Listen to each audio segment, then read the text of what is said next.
तर पुण्यातील राष्ट्रवादी काँग्रेस शरद पवार पक्षाचे उमेदवार श्रीकांत पाटील यांनी उमेदवारी अर्ज मागे घेतलाय। जिल्हाधिकारी कार्यालयाच्या पाठीमागच्या दारानं येऊन त्यांनी अर्ज मागे घेतला। पक्षानं आदेश दिल्यामुळे माघार घेत असल्याचं श्रीकांत पाटील यांचं म्हणणं आहे। त्यांच्याशी बातचीत केली आमच्या प्रतिनिधींनी।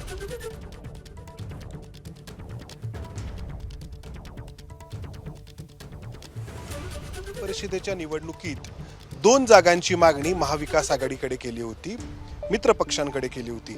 एक ही पुण्याची जागा आणि दुसरी सातारा सांगलीची जागा।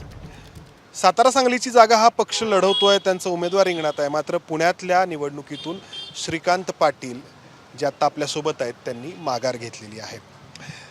श्रीकांतजी, कारण काय आहे? सगळ्यांना ऐकायचं की कारण काय आहे? नाही, कारण काय असं काही हे नाही आहे की जेव्हा आपल्या वहिनींनी फोन केला, पवारसाहेबांना विनंती केली आणि अजितदादाच्या वहिनींनी फोन केल्यानंतर साहेबांनी थोडा विचार बदलला आणि घोडेबाजार होऊ नये आणि त्या दृष्टिकोनातनं पवारसाहेबांनी मला सांगितलं की हा निर्णय तुझ्यावरच आहे, हा निर्णय तू घे, पण यातनं घोडेबाजार होता कामा नये आणि आपल्याला सुनेत्रा वहिनींनी आपल्याला विनंती केली तर तू ठरव आणि मी ते ठरवलं आणि माघार घेतली। घोडेबाजार होऊ शकतो हे आधी नाही लक्षात आलं? नाही, आधी आलंच होतं, पण यामध्ये बाकीचे अजून उभे राहतील किंवा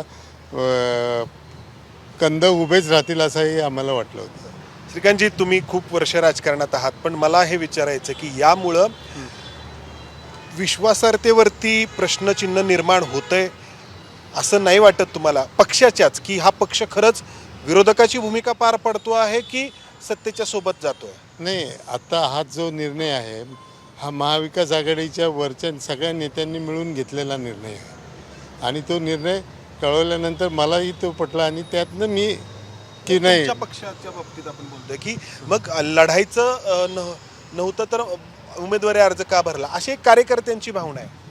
नाही असू शकेल, कारण कार्यकर्त्यांना त्याचा अनुभव नाही। मी असे अनुभव घेतलेला आहे। मागच्या वेळेस स्टँडिंग कमिटीच्या पण वेळेस असंच पक्षाने मला आदेश दिला, तेव्हा अजितदादा होते आणि त्यांनी सांगितलं की मागं घ्या, आम्ही घेतला होता। नाही, पण याच्यातून चित्र असं निर्माण होतं की विरोधी पक्ष खरंच अस्तित्वात आहे का, किंवा हे विरोधक हे खरंच विरोधक आहेत का? कारण जेव्हा कोणी विनंती करतं तेव्हा ही माघार घेतली जाते। सुनेत्रा वहिनी त्या विरोधी म्हणजे तुमच्या विरोधी पक्षातच आहेत ना त्या? नाही आहेत, बरोबर आहेत, पण त्यांनी पवारसाहेबांना विनंती केली तर त्या विनंतीचा मान आम्ही ठेवला पाहिजे ना। जे प्रशांत जगताप काही दिवसांपूर्वीपर्यंत तुमच्या पक्षात होते आणि याच कारणामुळे ते काँग्रेसमध्ये दाखल झाले, त्यांची आत्ताच प्रतिक्रिया आली आहे। त्यांनी म्हटलं की हा विश्वासघात आहे काँग्रेसचा, राष्ट्रवादी काँग्रेस शरदचंद्र पवार पक्षाकडून झालेला।